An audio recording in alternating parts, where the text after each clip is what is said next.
This morning is part 2 of Polly's trip report from my journey to southern France last May. The first one was a few months ago, the Sunday we talked about Cathars and who they were and what they believed, because that was the part of France that we were in, Cathar country. 16 of us stayed for 10 days in the small village of Alette-les-Bains in southern France, where our leader, author Kathleen McGowan, lives when she's in France. She also lives in Egypt and has an apartment in Scotland, and I don't know. Very hard to keep track of where she is. But one afternoon, she took us on a walking tour of her village. Nostradamus's family home is there. The ruins of an 8th century abbey that the Huguenots destroyed when they came through in the 16th century. And the 12th century village church, St. Andrew's. Like thousands of other churches in Europe, you walk in and you are assailed with that musty smell of old stone, right? This church has been around a long time. We dutifully admired all the large paintings of religious subjects, and Kathleen says, oh, be sure to check out that Madonna up in front behind the glass. We've had some vandalism, so we had to protect her. So, you know, the Madonna's on your bulletin cover, right? Just because I didn't want you to miss it. There she is, right? So I go up there, I'm looking at this thing. Can't get too close because of the glass. I said, what's that in her right hand? Oh yeah, Kathleen said, it's a mushroom. And I'm like, oh. A mushroom. Okay. All right. A large rabbit hole opened up and I fell in.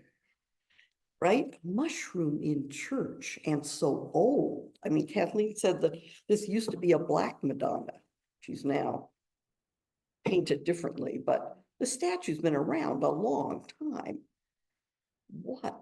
And look, the statue of the baby Jesus, right? He's got his finger up to his lips as if he's saying, shh, don't tell. But as soon as I got home, I started to follow up on this mushroom in church business. This is like way too much fun. And I quickly homed in on the current book on the subject of ritual use of psychotropic substances in Western Europe, the early religions. It's Brian Murarescu's The Immortality Key. The universe must have meant for me to read this because I actually already had a copy on my shelf. I just hadn't gotten to it yet, right? So I'm going through this. I read the whole thing now. And so this is essentially not just a trip report, it's a book report. We've talked before about how religions spread and what happens when one religion encounters another one that's already there. You basically have two choices. You can assimilate or you can obliterate. Those are really, and Christianity has used both of those in different places at different times. When they moved north to the British Isles and the Celtic religions, at first we got assimilation, right? The Celtic cross is the Roman cross with the sun from the nature-based Druidic religion that was there already. And that was fine. And the holidays kind of got mushed together. The people got renamed. Breda became St. Bridget and that sort of thing.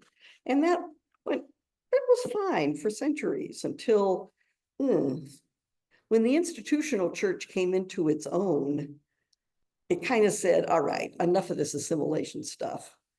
This is now a Christian nation.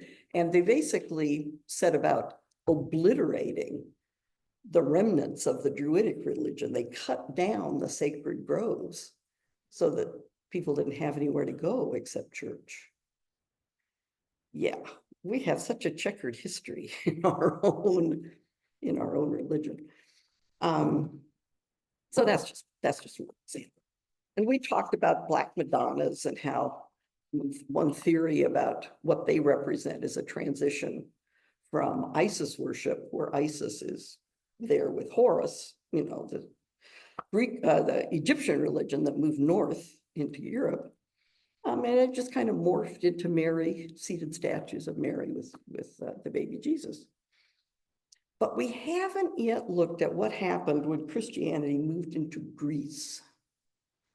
Now, Greece actually had several things going on, religion-wise, in the first century, right? They had the old Greek pantheon, the gods we all learned when we had to study mythology in school. They had the Roman imperial cult, which was worship the emperor. And they had the mystery religions. The mystery religions were,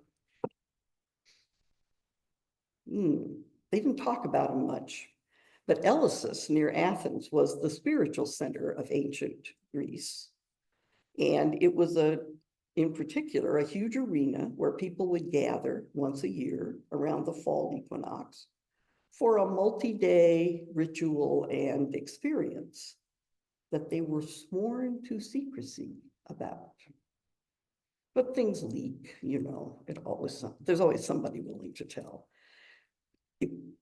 Enormous numbers of people went to Eleusis and reported that it was life-changing. So the author of this book had a suspicion about what went on there. He figured it had something to do with mind-altering substances.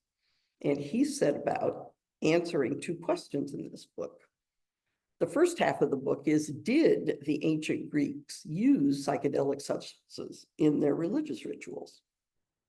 Second half of the book is, did they pass on a version of their sacrament to the earliest Greek-speaking Christians?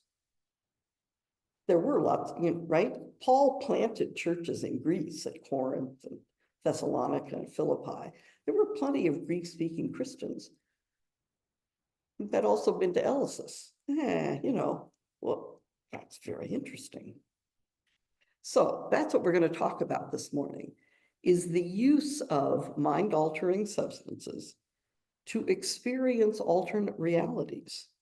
It's always been an aspect of human spiritual exploration for as far back as you can imagine. What substances are used depends on where you lived, right? If you were in the forests, you could find psilocybin mushrooms. If you're in the desert of northern Mexico, southern Arizona, you're looking for peyote. Farther down in the Amazon basin, ayahuasca is very popular. Or in a cereal growing region like Europe, there's a substance called ergot. Well, ergot is a fungus that attacks barley in particular. And if you happen to brew a beer, say, out of barley, which was pretty common to do, what you got was some of the ergot in your beer, which just happened to produce lysergic acid, which is a precursor to LSD. So if you drank ergotized beer, you went on a trip of some sort, right? Yeah. And there are lots of other plants that have known hallucinogenic properties. Short list: poppy, laurel, henbane, members of the nightshade family, Jimson weed, cannabis, tobacco. I mean, there's lots to choose from. Mixtures were also very popular. A little of this and a little of that. And who knew what the recipe was? So what specifically have people been exploring when they ingest this stuff? For many, it is the boundary between life and death. And as a species, we've always been curious about death, right? It's the one big unknown. We're all going to go through it. Sometimes we're afraid of it, but mostly we just want to know what's going to happen.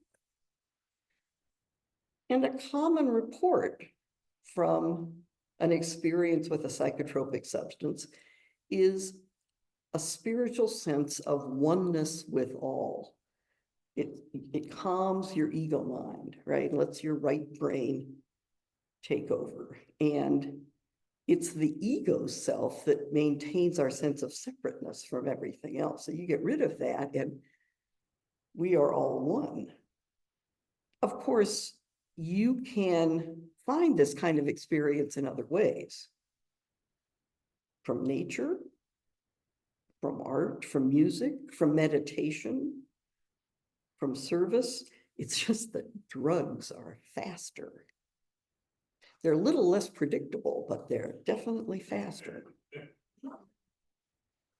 And more dangerous. Dosing is everything. So people talked about cheating death or becoming immortal.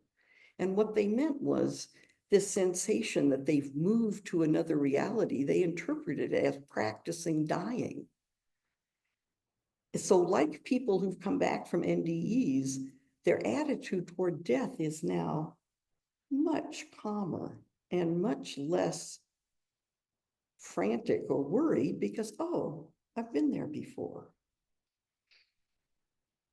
Even the Rig Veda, which is one of the oldest Hindu scriptures, dating to like 1,000 years before Jesus was born, has the line, "We have drunk Soma." Soma was the name of their ritual drink, "and become immortal. We have attained the light the gods discovered." It's it's all over the world. They just don't talk about it very much. Soma was a ritual drink made from the juice of a plant, but they're still arguing about what the identity of the plant was. Nobody wrote that down. There was a ritual drink involved in the mysteries at Eleusis, the Eleusinian mysteries. It was called Kykeon. The recipe for it was never written down. But Brian wanted to use the tools of modern chemistry like GC mass spec and things that you don't need very much material to analyze what's in the residue. He wanted to use the tools of modern chemistry on the artifacts of archaeology to see what was in the organic residues on the fragments of ancient ritual vessels. So, they had these chalices or the big vases they mixed up this stuff in, and they poured it out, but a little bit left and dried at the bottom. And if you analyzed it with tools today, you could tell what was in that mixture. Now, Eleusis has been extensively excavated. They've got a museum where they've got all the ritual objects that they've recovered. When Brian met with the head of Greece's Directorate of Antiquities and Cultural Heritage and explained his hypothesis and what he wanted to do, her response was, it's common knowledge, this. I'm Greek, I know. He said, it's not controversial here? Not at all. It's very natural. So he goes, oh, wow, this is going to be great.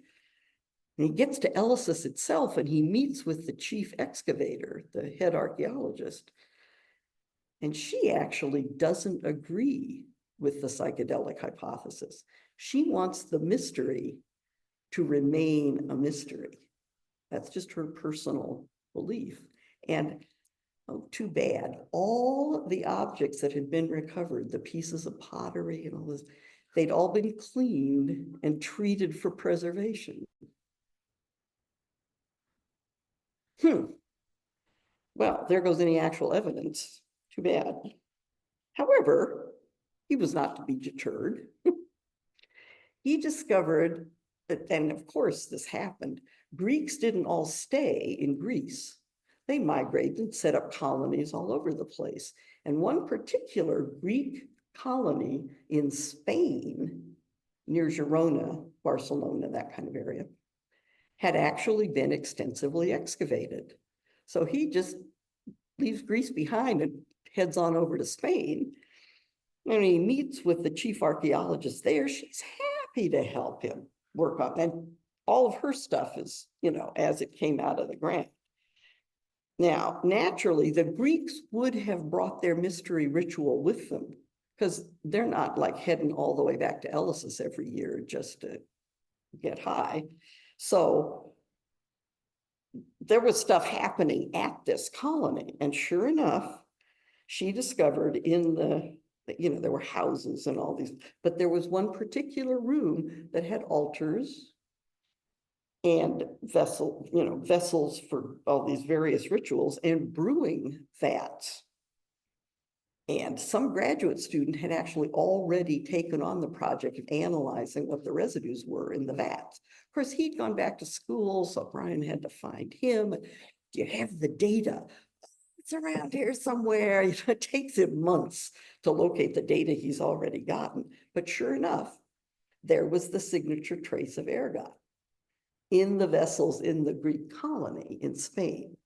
So seems like the answer to Brian's first question about did the Greeks use psychotropic substances in their rituals in the mystery religions? Almost surely yes, even if he couldn't do it directly there. So that's the first half of the book.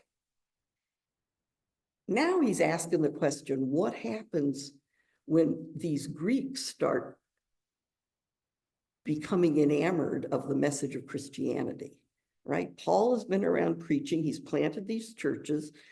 Folks, well, they're house churches. They're little gatherings. It's like this. Yeah. And he keeps writing them letters when they run into problems. They don't have a PPRC. So he had to go back all the way back to the source. And that's where we get the letters of Paul in the New Testament, is his writing to these little tiny Greek churches and other places. He's inventing he's creating the theology of Christianity, trying to solve their particular problems.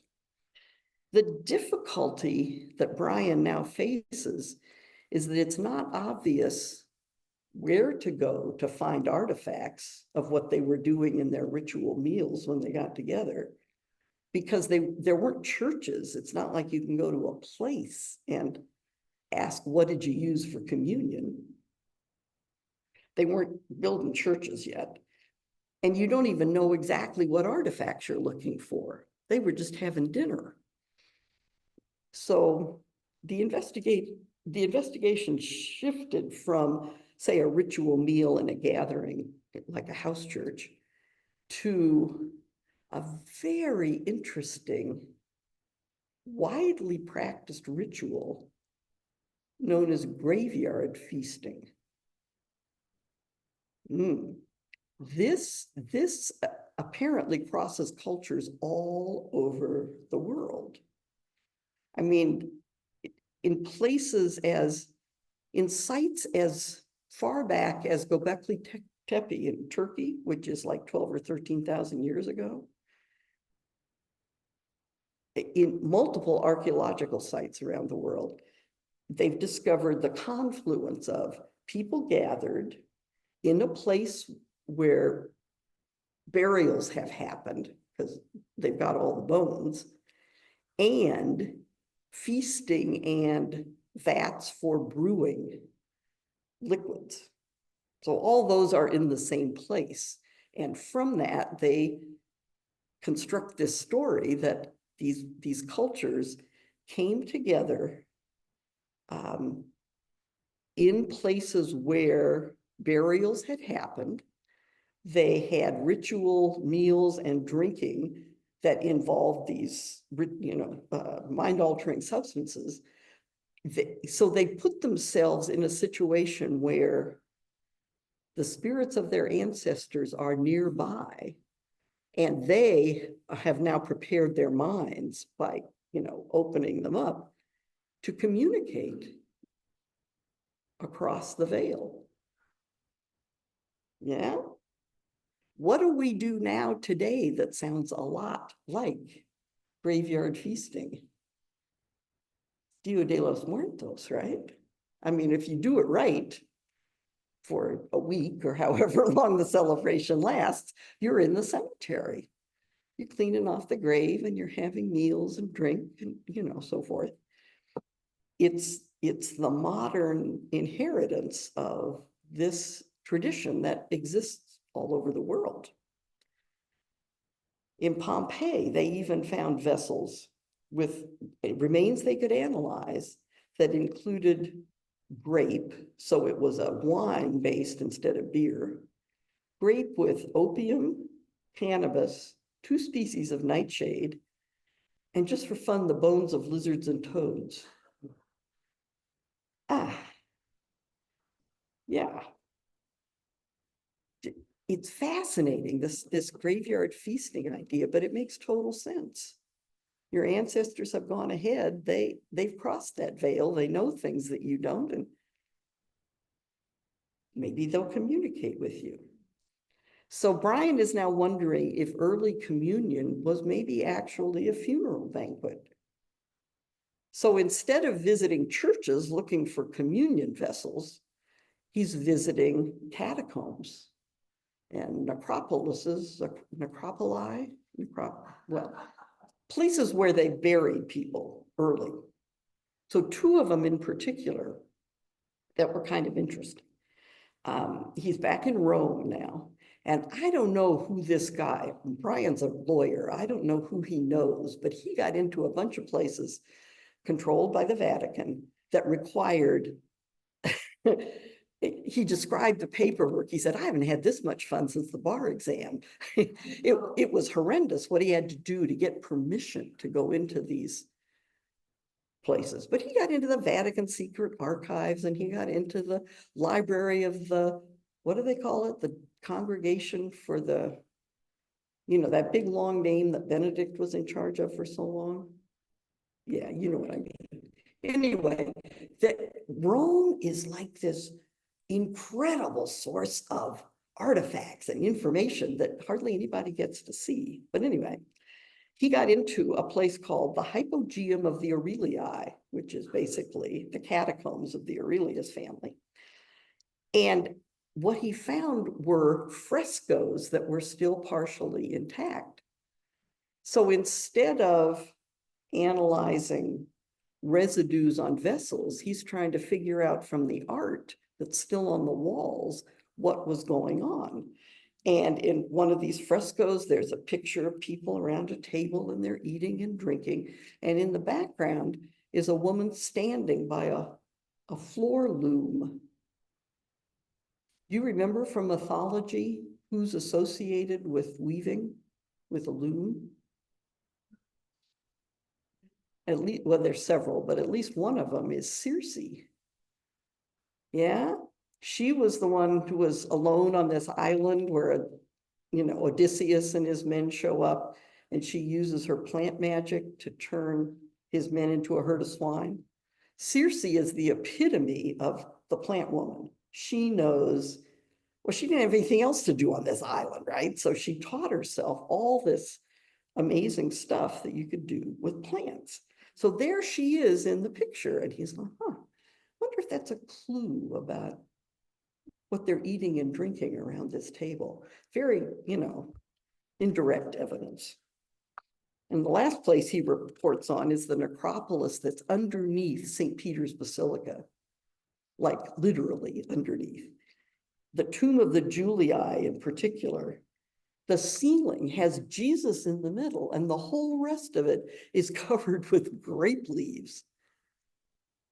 Sort of gives new meaning to I am the true vine in John 15, right?